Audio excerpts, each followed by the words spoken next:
lo cierto es que el camino de los cordobeses estuvo presente con los 3 en el estadio, lo que terminó siendo un empate con sabor muy muy amargo, con polémica de por medio. Tenemos algunas imágenes para repasar en relación a lo que fue el partido de la igualdad de Instituto ante Platense, con un buen primer tiempo donde muy buen primer tiempo. A mí me pareció de lo mejorcito que le vi. Me gustó muchísimo.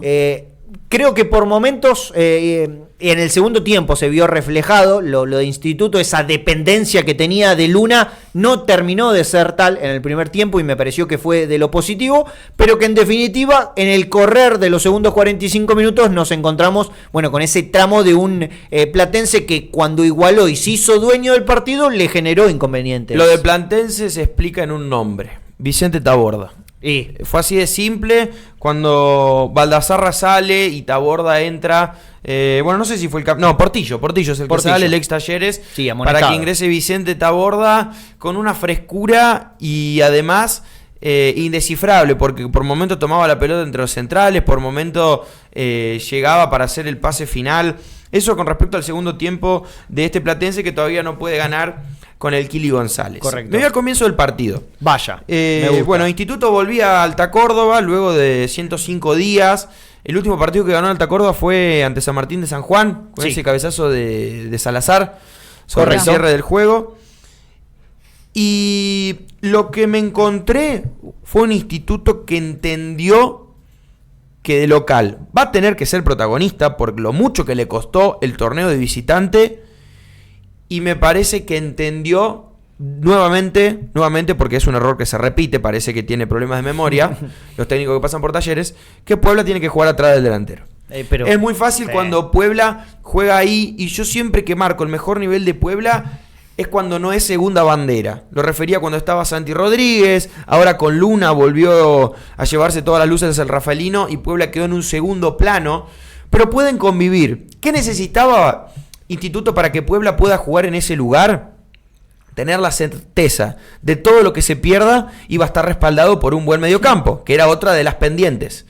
Lódico cumplió a la par de un Moreira que, lejos de ser un chicho, es un perro así enorme, grandote, que recupera todo lo que pierdan. Se queda con los rebotes, está atento. En base a eso se sumó perfectamente Romero. Instituto por momentos jugaba 4-1-4-1. Moreira juntando la basura, Romero, Puebla, Lódico y Luna a la par, desconectándose. Pasaban los laterales también. Juan Franco fue protagonista, incluso también en el gol, fue el pase previo. Sí, correcto. Y un Fonseca que sabía cuándo ocupar el área, cuándo liberarla. De esta manera llega el gol. Con Me Puebla gustó entrando. Mucho lo de Fonseca a mí. Se remarcó lo de Romero y lo de Fonseca ha sido un trabajo muy bueno. Después en el segundo tiempo, la salida de Fonseca a la par del ingreso de Vicente Taborda empieza a explicar el partido. Empieza a explicar que Instituto sentía que el 1-0 fue suficiente. Entendía que Platense, por lo que hizo en el primer tiempo, iba a ser un equipo que iba a seguir dejando libertades, pero no lo supo jugar al segundo tiempo porque intentó un formato de contraataque con un Platense que se plantó y con sus armas con poco. No sé si mezquino, pero funcional Platense lo incomodó Instituto en el segundo tiempo. Por momentos yo no sé si llegaba a ser merecedor del empate, sobre todo por lo que hizo en el primer tiempo Instituto, que tuvo 2 remates en los palos, el tiro libre de Luna, pero no poder aprovechar todo eso, la contundencia, mientras iba transcurriendo el partido, Instituto seguía ganando 1-0, parecía que pasaba a ser... ese 1 pasaba a ser 0,80, 0,50. Como iba devaluando. Claro, se iba como devaluando el gol de Instituto, y Platense en contraparte cada vez estaba más cerca. Faltaban 10 minutos, el ingreso de Franco Díaz marca que Oldrano no quería jugar más. Y la salida de Gastón Lódico. Claro, en ese mismo cambio. Y todo esto dejando de lado las polémicas, que al final fue correcto en esas decisiones. Me quedo con que Gariano tuvo un partido en el que no supo medir. Para los dos lados. Para los dos lados, sí. En el primer tiempo se encontró con una falta y en base a eso luego tuvo que mantenerse criterioso en cuanto a ese nivel de roce. Las polémicas las descartamos, todos los goles fueron válidos.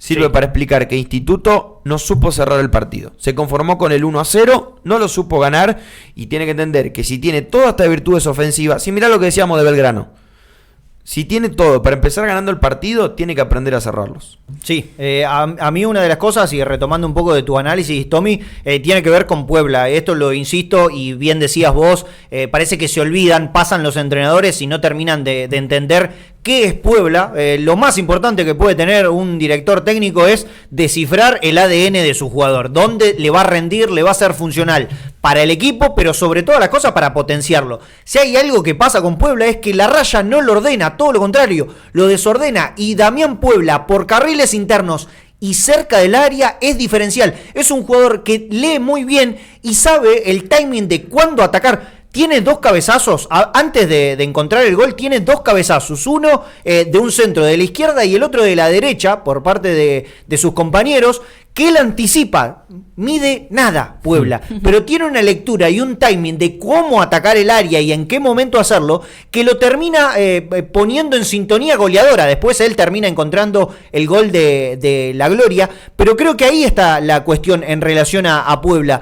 Es un jugador que cerca del área es donde rinde, y que cada vez que lo alejan están sacando su mejor versión, o por lo menos alejándolo de su mejor versión. Y el otro día, y ayer en realidad, termina quedando demostrado, sobre todo sabiendo de que Romero por el sector derecho y Luna por la izquierda van a hacer bien su trabajo, porque son 2 jugadores que con la raya se terminan ordenando un poquito más, y el propio Puebla esa situación no la siente. Creo que ahí está por lo menos una de las cuestiones que de aquí en adelante, por lo menos creo que Oldrat tiene que aprender a descifrar en relación al ADN de Puebla. Sí, esto ya queda definitivamente en manos de Oldrat. Sí, me parece que hoy ya es cuestión de qué decida hacer el técnico, porque ha dejado este partido muy expuesto donde tiene que jugar Puebla, en realidad donde tiene que ir cada ficha en ofensiva, y ya si no lo quiere hacer es lo que nosotros no podemos hacer o analizar nada. Ya ha quedado demostrado en este partido cómo es que Instituto funciona o cuál es la mejor versión de Instituto en ataque. Sí, si va a ser un equipo de un solo tiempo.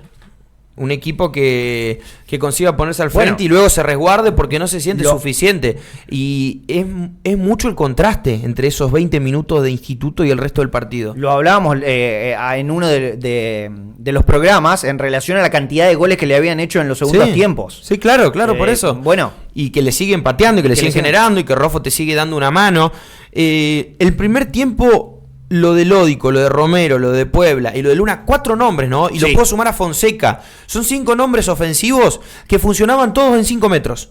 Vos en 5 metros ya tenías otro jugador para asistir, para jugar corto. ¿Y qué te ofrece eso? Más precisión, porque es más difícil errar un pase teniendo compañeros tan cerca. A 3 metros no lo podés errar totalmente. Pases cortos, ocupar los espacios liberados. Ya me estoy poniendo muy táctico, ¿no? Pero... creo que Instituto, engranando esas piezas, tiene que animarse, tiene que envalentonarse y decir, sí, tengo buen pie, tengo buenos jugadores, y da lástima, o es una pena, el partido que le terminan empatando y cómo se termina refugiando, porque por momentos lo de Requena y Alarcón fue muy sólido ayer. Sí, Requena tiene en el primer tiempo un corte espectacular a Ronaldo Martínez. Sí, para hacer el recorte y mostrarlo en todos lados. Muy bueno. Porque tiene el timing perfecto de cuándo atacarlo. Cuando vio que armaba el remate, se tiró y termina tapando en una muy buena acción por parte de Requena, en un Instituto que a mí me gustó mucho,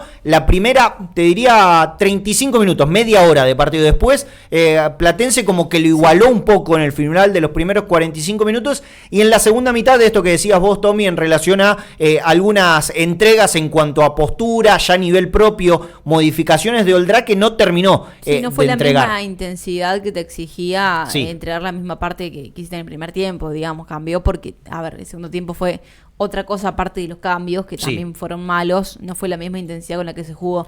Un tema a tener en cuenta es que, bueno, recién mencionábamos lo de Requena, ya vamos a ver lo de Alarcón, que también ha sido muy bueno, y los laterales me parece que lo de Pereira fue cumplidor, y lo de Juan Franco que, bueno, pasó un poquito más al ataque y lo vemos mejor desde ese sector como siempre, porque a veces juega más de volante que de 4, ha sido correcto. Creo que hablaban los dos en guaraní entonces, en la banda derecha. Se entendían bien. En el primer tiempo, al principio como que tiraba mucho para el lado de Luna, lógico, Romero en relación al peso que tiene, y no lo utilizaba tanto en los primeros minutos a Romero. Cuando llevó el partido para ese sector, empezó a pinchar y termina llegando la apertura del marcador desde ese lado, y a mí me gustó el partido de Romero en esa función y en ese rol. Lo que tiene que entender Instituto, si va a deslumbrar tanto, para poder aprovechar ese deslumbre, para poder seguir o ser más contundente todavía, es amigarse con los buenos momentos.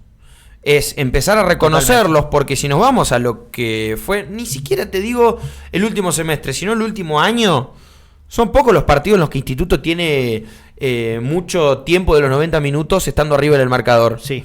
No conoce, no sabe. Es una situación extraña, pero tiene que empezar a trabajarla, porque eso es a lo que apunta. A ganar. Entonces, tiene que empezar a trabajar y a funcionar cómo resolver el partido yendo 1-2, ojalá que en algún momento 3-0, para poder tener esa tranquilidad y que los goles valgan de algo. Si se tiene que quedar con algo del partido, del empate, que termina siendo con un poquito de sabor a derrota. Me quedo con el partido de Moreira. Siento que sigue siendo ese trabajo invisible, ese trabajo sucio que hace que el resto funcione. Porque si Instituto recuperaba la pelota en 3/4, en mitad de cancha, era por él.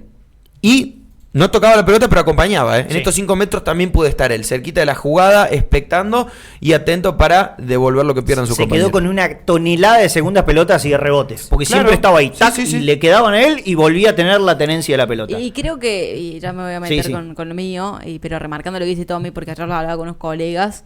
Y, a ver, es un trabajo medianamente silencioso, que no se marca tanto y parece ser simplemente correcto lo de Chicho Moreira, pero para mí es muy bueno. Sí, se pareció al Moreira que habíamos visto en Colón. Sí, bueno, yo me voy a quedar, como recién lo remarqué, con cierta solidez defensiva que hace mucho no veíamos en Instituto, y especialmente remarcando en el tema de los centrales, que cuando arrancamos dejamos todo, bueno, empezamos a cuestionar de, bueno, Alarcón o Salazar, Reguina o Alarcón, cómo se iban sintiendo o conociendo los jugadores, y creo que poco a poco vamos viendo la mejor versión de la dupla de centrales. Yo me voy a quedar con lo que insistíamos y abríamos en relación a la posición de Damián Puebla.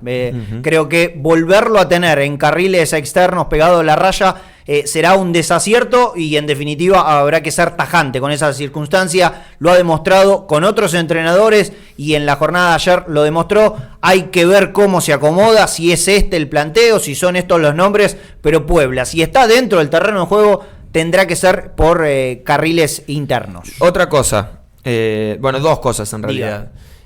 Es muy raro, y me imagino que al hincha también se le hace complicado estar en sintonía de aliento, en sintonía de partido, sin instrumentos.